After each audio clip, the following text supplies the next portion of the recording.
দেখো বন্ধুরা, সকাল থেকে শুরু করে দিয়েছি পোছাপোছি। শনিবার ছেলে সকালে স্কুলে টিফিন বানাইনি, কিন্তু আমি ভাবলাম যে বসে কেন থাকবো, আজকে সব শুক্রবার দিন ঝুল ঝেড়েছিলাম আর আজকে জানলা দরজাগুলো সব ভালো করে পুছি বলে শ্যাম্পু জল করেছিলাম, দিয়ে ভালো করে জানলা দরজাগুলো পুছছি। আর জানলা দরজাগুলো আগে প্রত্যেক মাসে একবার করে পুছতাম না, হাতের মধ্যে এত জোরে লেগে যায়, খুব ব্যথা হয়, সেই কারণে এখন আর সবসময় পুছি না। আর কেন পরিষ্কার করছি তোমরা তো নিশ্চয়ই দেখে বুঝতেই পারছো। হ্যাঁ, পৌষ পার্বণের জন্য।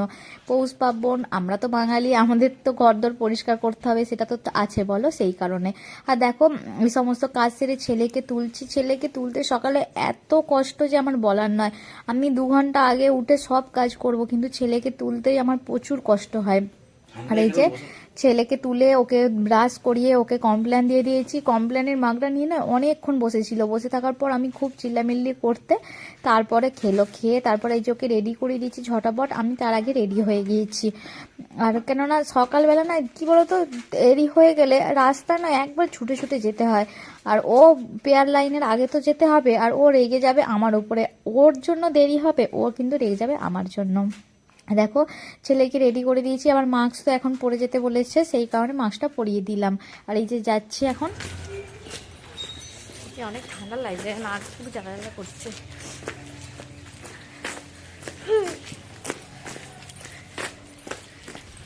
দেখো, এসেই আবার শুরু করে দিয়েছি পোছাপোছি। আর কি করবো বলো, কাজকর্ম তো আর আমার জন্য ফেলে রাখলে হবে না, আমাকে তো কাজকর্ম করতে হবে, তাড়াতাড়ি সারার চেষ্টা করতে হবে। আর এইখানে টেবিল চেয়ারগুলো সব সরিয়ে সরিয়ে ভালো করে পুছছি। প্রত্যেক সপ্তাহে পরিষ্কার করি, তাতেও কোথা থেকে ধুলো হয়। রাস্তার ধারে ঘর তো এত বেশি ধুলো হয়, জানি না। আবার গরমকালটায় যে কি ধুলো হয় যে তোমাদের কি বলবো। এক্ষুনি পুছলাম, এক্ষুনি ধুলো পড়ে যায় এরকমের। তবুও তো এখন শীতকালটায় ঝুল টুল একটু কম হচ্ছে, গরমকালে খুব বেশি অপরিষ্কার হয়। আর বর এদিকে ব্যায়াম করছিল আর আমি এদিকে বিছানাটা পরিষ্কার করে নিচ্ছি। আর আমার জামাটা দেখো পুরো ভিজে গেছে, সকাল থেকে জামা ভিজেছে। আর বর তো আমার উপর কি রেগে যায়, জামা ভিজে জামায় কাজ করি বলে। আর তারপরে দুপুরবেলা একবারে রান্না বান্না বসিয়ে দিয়েছি দেখো। আর তার মধ্যে পুজো করেছিলাম সকালে, সেটা আর দেখাতে পারিনি। আর দেখো, ছেলেকে চান করিয়েও দিয়েছি। ছেলে এসে গিয়েছিল আজকে শুক্রবার, ছেলে একটু তাড়াতাড়ি ছুটি হয়েছে 12টা 20-তে। আর এখানে করছি কপি শাকের চচ্চড়ি, কপি ডাঁটা আলু পেঁয়াজ দিয়ে করছি, খেতে কিন্তু খুব সুন্দর হয়। ওইদিকে রান্নাও চলছে আর এদিকে আমি এদিকে কাজগুলো ঝটাপট সেরে নিচ্ছি। এই যে জামা কাপড়গুলো সব গুছিয়ে নিচ্ছি। ছেলেকে একটা কাজ দিয়েছি যে তুই টিভি দেখছিস তো দেখছিস, কিন্তু তোর স্কুলে টিউশনের ব্যাগটা গুছিয়ে নে বলে, ও টিউশনের ব্যাগটা গোছাচ্ছে, আমি এদিকে জামাগুলো গোছাচ্ছি। এসে দেখছি গ্যাস নিভে গেছে। ব্যাস, এত কাজে হুড়োহুড়ি, তার মধ্যে আবার গ্যাস চেঞ্জ করো বলে গ্যাসটা তাড়াতাড়ি চেঞ্জ করলাম, করে তারপরে আবার রান্নাবান্না বসাবো। এই করতে করতে কটা বাজে তোমরা শুধু একবার দেখো, দেখলেই বুঝতে পারবে কটা বাজে। দেখো, আবার ঝাড়ু মারছি।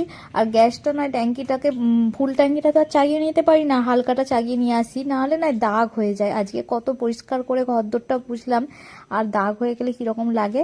তারপরে এদিকে রান্না বান্না হচ্ছে আর এদিকে সমস্ত কাজও চলছে। এই ভাতটা আবার ঢেলে নিচ্ছি। তোমরা তো জানো ভাতটা আমি ঢেলে নিই, আমাদের অল্প ভাত, সেই কারণেই। নাহলে তো ঠান্ডা হয়েই যায়, কিন্তু আরোই ঠান্ডা হয়ে যায়। দেখো, এখন বাজে 1টা 35। আর এখানে ছেলেকে বলেছি জল খা, নিজে নিজে একদম জল খায় না গো, ওই টাইমে টাইমে খাইয়ে দাও তবে খাবার। এদিকে আমার এখনও রান্না হচ্ছে, এদিকে দেখো টক হচ্ছে, এখনও দেখো ফুলকপি আলুর তরকারি করব, সেটা এখনও বাকি। এদিকে বসিয়ে দিয়েছি, 1টা 35 বাজে। ভাবো তাহলে আমার কটা বাজবে হচ্ছে যে রান্না হতে হতে। আর মানে এত দেরি হয়ে গেলে না ভালো লাগে না, একটু বসতে সময় পাই না, একটার পর একটা কাজ চলে। দেখো 2:10 বাজে, আমার রান্না বান্না সব কমপ্লিট হয়েছে।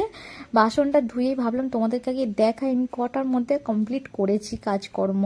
এই যে তারপরে দুপুরবেলা রান্না বান্না হয়ে গেছে। দেখো, করলা সিদ্ধ বরের জন্য, কপি পাতার চচ্চড়ি, টক, ফুলকপি আলু কষা, আর ছেলের জন্য আলু ভাজা। ব্যাস, আজ শনিবারের মেনু এটাই। আর লেবু তো আছেই, লেবু লঙ্কা।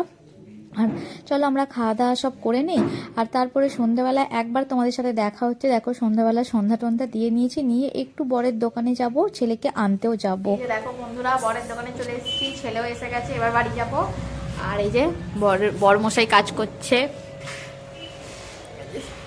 সব করছে, কাজ করছে, জানি না যাইকে। আমি এবার বাড়ি যাই, আমার বাড়িতে কাজ আছে। কটা বাজে দেখো, দেখো 8টা 10 হয়ে গেছে, 10 পার হয়ে গেছে। চলো বাড়ি যাই। বরের মুখে আমার কথা নেই, আমার বর এমনি কথা বলতে পছন্দ করে না, আর আমি এই যে এত বকর বকর করি শুনতেও পছন্দ করে না।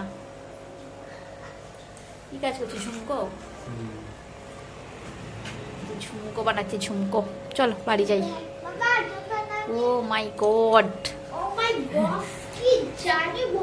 ডান হাতে করে নিতে হবে, ডান হাত। দেখো এই যে ঝুমকো বানাচ্ছে, ঝুমকোটা পরছি, বর তো করে দেবে না, তাই এই জন্য লোকের জিনিসই একটুখানি ট্রাই করে দেখছি। পরিনি কিন্তু এমনি কানের সামনে ধরে দেখছি কেমন লাগে, তোমরা আমাকে কমেন্টে জানাও। এই যে আমরা খাচ্ছি।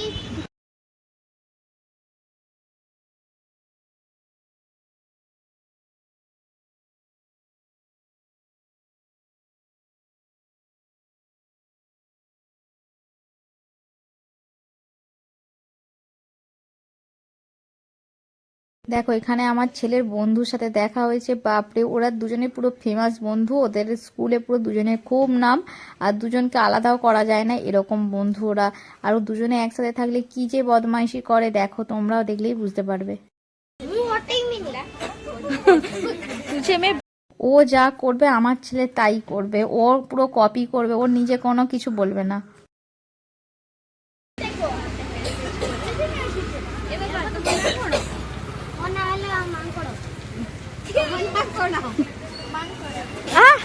वो जो बोल रहा है तो तू वैसे ही बोल रहा है क्यों? Very good.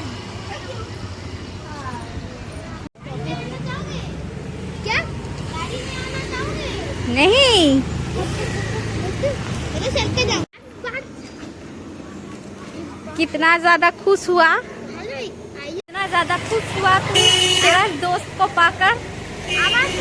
বন্ধুরা এই যে দেখো রাত্রিবেলা 10:30 বাজে, এখন রান্না বান্না করতে এসে গেছি। আর কিছু রান্না সেভাবে হবেনি বলে ধর ধর করে করে করছি রান্না, আস্তে আস্তে রান্না করছি। আর এখানে সকালবেলা অনন্যা গুড় দিয়ে গেছে, দেশ থেকে এনেছিল এটা, আর একটা বাটালি গুড় দিয়েছে, সেটা পরে তোমাদেরকে দেখাবো অন্য সময়।